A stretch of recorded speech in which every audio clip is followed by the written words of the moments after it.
Кім-кімге де бұл өнер қиын тиген, біреуге атақ, біреуге тиын тиген.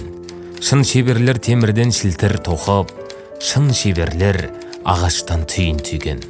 Сезім сүті уыздай ішінде үйіп, өледі адам шын өнер үшін күйіп.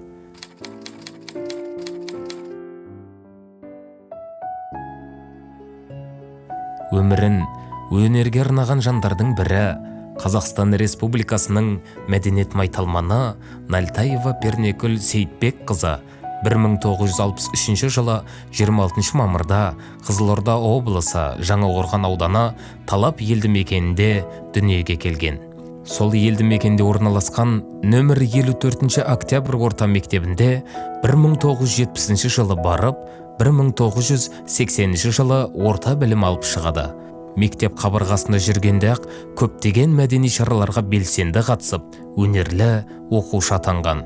Мектептен білім алып шыққаннан кейін 1993 жылы Қызылорда облысы Жаңақорған ауданы Талап музыкалық орта мектебінде директордың шаруашылық жөніндегі орынбасары қызметіне орналасып, ең алғашқы қызметін өнер жолынан бастайды. 1998 жылы Қожа Ахмет Яссауи атындағы Халықаралық Қазақ-Түрік университетінің Шымкент бөлімінде бос уақыттың мәдениеттілігі ісі мамандығы бойынша жоғары білім алып бітіріп шығады. Түркістан қаласындағы Сазды драма театрына бас администратор қызметіне шақыртылып, сол жердегі еңбектері еленіп, өзінің жауапкершілігімен, ұйымдастырушылығымен көзге түскен Пернекүл Сейітбек қызы 2003 жылы директордың көрермендер жөніндегі орынбасары қызметіне дейін көтеріледі. Түркістанда үлкен Қазақстанның халық әртісі Тарлан сыйлығының иегері Райымбек Сейтметов ағамыз келіп театр ашты. Сол театрға главный администратор болып жайғастым. Бас администратордың жұмысы белгілі, таңның атысы, күннің батысы. Театрдың іргетасын қалау, Райымбек Сейтметовтің берген жұмысын орындау, халықтың алдында өнер майталмандарымен қарама-қайшы жұмыс жасау. Талғамы биік, жоғары Райымбек Сейтметовтің ойабынан шығу оңай болған жоқ. Осы жылдар аралығында Түркістан Сазды драма театрының әртістерімен гастрольдік іс-сапарларға шығып, бірнеше шетелдерге, соның ішінде Түркия елінің 41 қаласында өз елінің өнерін паш етіп қайтады. Енді осы кезде бізге көрерменмен екі ортаны табыстыратын белді бір мықты маман керек болды. Бас әкімгер дейді ғой бүгінде көрерменді театрға жетелеп келетін театрмен екі ортақ алтын көпір болатын. Пернештің адамдармен тіл табыса білу қасиеті, ешкім көңілін қалдырмай, болмайын деп тұрған нәрсені болдыра білу қабілеті ерекше. Шын мәнде ерекше. Ол Пернештің гастрольдік сапарларды ұйымдастыруы, аудан, қаланың сырты. Шымкентті біз әшейін жылда бір кеп әшейін қойып кетеміз 4-5 күн. Ал енді мына Астана қаласында апта күн болу, Қарағандыда 4 күн болдық, Алматыда апта күн болдық. Ірі қалаларда айтамын. Міне осыны ірі қала Қызылордада апталап жататынбыз гастрольдік сапарларда.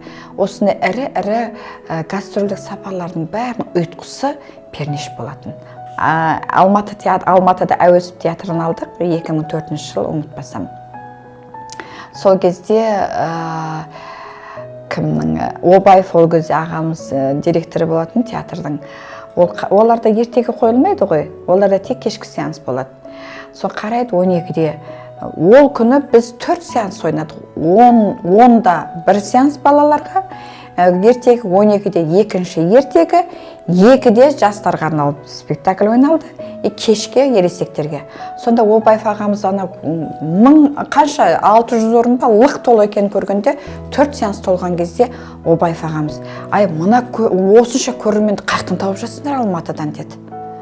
Сонымен ол кісі Пернешті маған бұның айлығын зам директор қылып алайын, көрермен жағынан бізге берші бұны қыз деді. Сосын мен айтым жоқ болмайды. Пернекүлді біз 100 адамға айырбастамаймыз деп біздің солай әзілдескен орнымыз бар еді. Бұл орынды болатын, өйткені оның іскерлігіне қай жаққа барса тәнті болатын.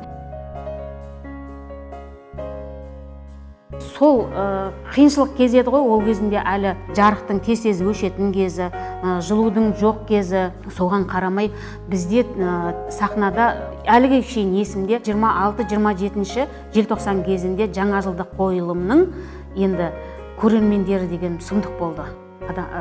Тола.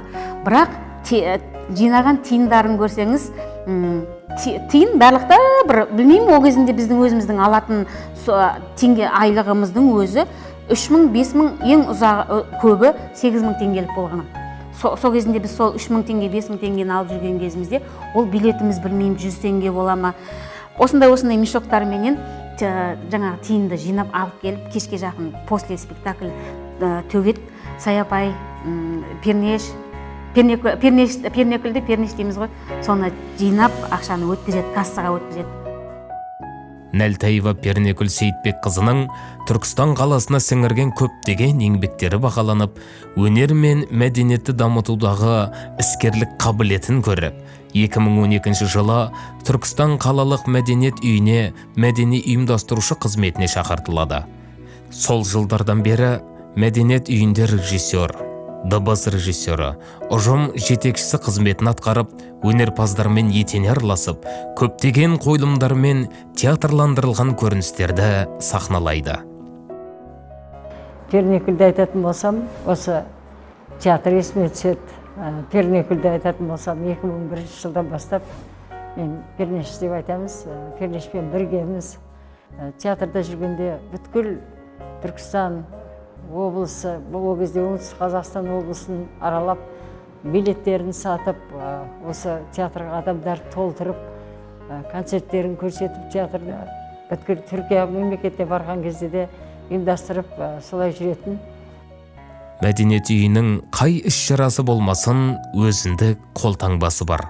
Түркістан облысы түркі әлемінің астанасы болғанда, Түрксой мәдени әлемдік іс-шараларында облыстық Наурыз және 1 мамыр Қазақстан халықтарының бірлігі күні, 9 мамыр ұлы жеңіс күні іс-шараларын жоғары деңгейде өткізуге аянбай еңбек етті.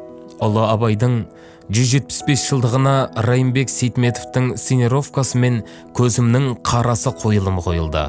Ұлы жеңістің 75 жылдығына орай Иманқұл драмасын жазып, қойылымдарын өткізді.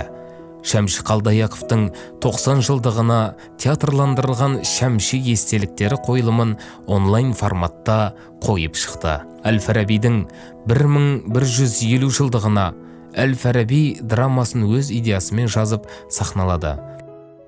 Түркістанда өтетін, ол кезде орталықтандырылған үлкен площадь деп айтатын, сол площадьта қаншама 1 май, 9 май, Наурыз үлкен іс-шаралардың бәрінде режиссер болып қызмет жасадым.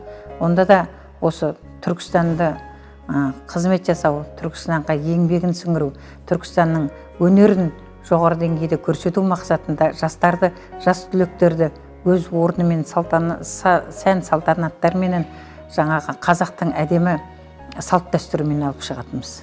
Премьера болар кезде келіп бір 10 минут тұрады, біз прогондар жасап жатамыз, дайындық жасап жатамыз, репетиция. Қарап тұрады да, сосын өзі кетіп қалады. Сосын бір күні Райымбек ағамыз репетиция жасап жатса, келіп қарап тұрыпты пернеш. Содан кейін Райымбек аға айтыпты, әй пернеш, сен мына билетті таратуға барған кезде премьера туралы не айтасың депті. Қалай айтасың, сен толық білмейсің бұл туралы мағлұмат десе.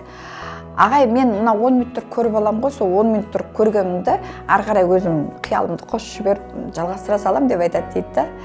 Сөйтіп бұл біз пернешке Сейтметов ағамыз театрдың акуласы деп сондай бір ат берген еді оған.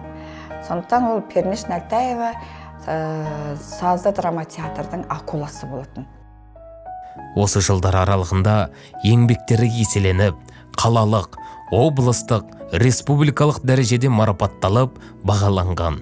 2021 жылы Қазақстан Республикасының тәуелсіздігінің 30 жылдығы мен елбасының болашаққа бағдар рухани жаңғыру бағдарламасы аясында өткен тәуелсіз елдің анасы ұлттық фестиваліне қатысқан үшін қала әкімі Нұрбол Тұрашбековтың атынан дипломмен, 2022 жылы Түркістан облысы әкімінің орынбасары Қалқамановтың алғыс хатымен, 2022 жылы Қаз дауысты Қазбек би төс белгісімен Республикалық аналар журналының ұйымдастыруымен өткен тәуелсіздік бесігін тербеткен аналар бірінші форумында Домалақ ана төс белгісімен 2022 жыл Қазақстан салалық мәдениет, спорт, туризм және ақпарат қызметкерлерінің кәсіптік одағының арнайы кітапханашылар күні мерекесіне орай құрмет грамотасымен марапатталды. Қазақ елінің салт дәстүріменен әдеп ғұрыптарын, ақын жазушыларын ардақтайтын, өскелең ұрпаққа айтарым, өнерлеріңді әр уақытта қазақ елі үшін, қазақ жері үшін, қазақ мәдениеті үшін жоғарыға биік деңгейде жүрулерін, солардың бақытты да сахнаға шығып ән орындаған кездерде күш қуат пайда беретіні ол екі бастан белгілі. Сондықтан жастарға айтатыным, өнерлерің өрлей берсін. Өнер жолындағы бақытты шығармашылық кездерің биікте самғап, халықтың ардақтысы болуға тілектеспін. Қазіргі таңда ұлы ойшылдар мен ақын жазушылардың, соның ішінде жергілікті ақын жазушылардың шығармаларын насихаттауда, еңбектерін сахналау, жарыққа шығару мақсатында еңбек етіп жүр. Өнерді серік еткен Пернекүл Сейітбекқызы бір ұл, бір қызды тәрбиелеп өсіріп, ұлын ұяға, қызын қияға қондырған 5 немеренің ардақты әжесі.